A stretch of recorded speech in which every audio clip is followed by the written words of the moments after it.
And if you guys have any burning questions left, we can go ahead and answer them. I have one more question.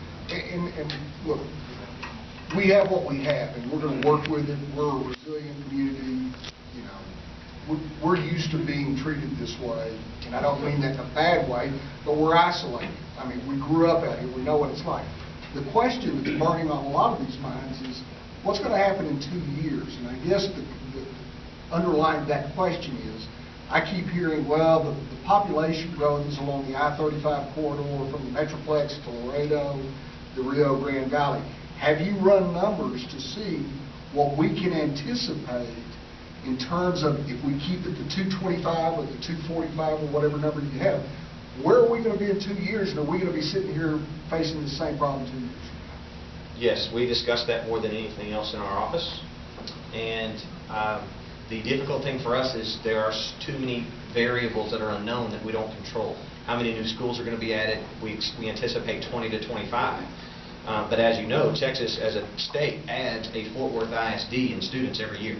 And so where are those students going to be added? I heard a presentation from the State Demographer's Office in Houston, who, the presentation was Houston, not the State Demographer's Office, who said that 85% of the state's population lives on or east of the I-35 corridor, and that is starting to speed up. And so we are extremely alarmed about what ramifications that has for our schools and our alignments. Again, that's why we have to be careful about dividing anymore. The less schools in a conference, you know, if we go from 245 to 225, there's 20 less schools to be close to. So the more we divide, the more we train.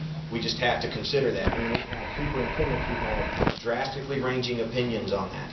I told Rod, there's a superintendent right here in the Panhandle in a different conference who wants us to go split conference, which means the biggest, for football only, the biggest half of the schools are put in districts together, and then the smallest half of that conference, those schools are put in districts together, which would create extreme travel for his particular district. But he says, my community's tired of losing. We're in the bottom half of the conference, and it's killing our community, it's killing our school morale, because we can't win any football games. So, you know, we have, again, 1,400 schools. That's a lot of people to get to agree on something. And so, yes, to answer your question, we constantly talk about it. As Dr. Bynum said, before we even released this, you have a prediction for us. Are we going to be in 4A in 2 years? I can't tell you what you guys are, what your school's going on. I can't tell you that. I can tell you that the number in 5A has gone up every year the past 30 years, except for the last alignment period, and it dropped by 20 students. It went back up again this last time by 25 students. So the trend has been, if you look at the last 30 years, if I were a betting person, I'd say the number is going to go up. But there's no way of knowing until all the people turn their numbers in, unless the council gives us more flexibility in the number of schools that go into 5A. Now, again, how many schools is that going to be? We used to have between 210 and 225. That gave us some flexibility. You know, I don't know if that helps the situation at all. But the one thing that we could do, knowing the number is the only way you can make a decision as a school district, and you don't have that information. We don't know that number until November after you've turned the numbers in. So the only thing I can think of, I'm just thinking out loud here, the only thing we could do is release the numbers and give you a chance to appeal that number that you turned in and then make a decision about what you want to do with your schools. That makes some sense if you think about it. That we release the number, let's say the cutoff is exactly what it is, and then you get to come in and decide what I want to do with Amarillo High, what I want to do with Paladura, what I want to do with Caprock, what I want to do, what can you do, what can you do to help us? And you pitch that and say, okay, here's where we are.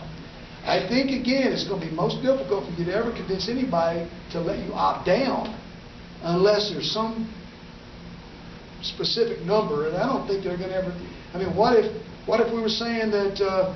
What if I can't even give you an example. I'm going to stop that so we can have one last question. Sure. And I am going to ask you just as a favor to look at the proposal that Rod proposed, and look at some kind of flexibility that you can build into that system, so we're not trying to game the numbers when we do have a unique situation here. I mean, we're the community that's traveling the farthest, at least in the 5A. Correct? Correct. By So. far, So, yes. so if we can, if you can build some kind of flexibility in for that, that'd be great. But I'm going to ask Jim to ask this last question. Then we thank you for being here and let you get your point. I would just like to know for the basketball schedule, part of the remedies that we're considering, are we considering playing in a neutral venue? The question is, are we considering playing in a neutral venue for basketball? Right now, we're not, because we're working this Friday-Saturday schedule. We think that's got some real possibilities, and again, we've got to get everybody to agree to it, but if what we see comes to fruition, I think you're going to like it. Well, I would encourage you to consider the possibility of playing in neutral venues to try to get the travel. We got several problems with that. One is, of course, you lose your home game. We know that. But finding the venue to play in is another challenge for us. And then the neutral site is a 2-year deal, so you're traveling both times every year. It's not just one time. So you may not really cut your travel or your travel costs. That's still on the table.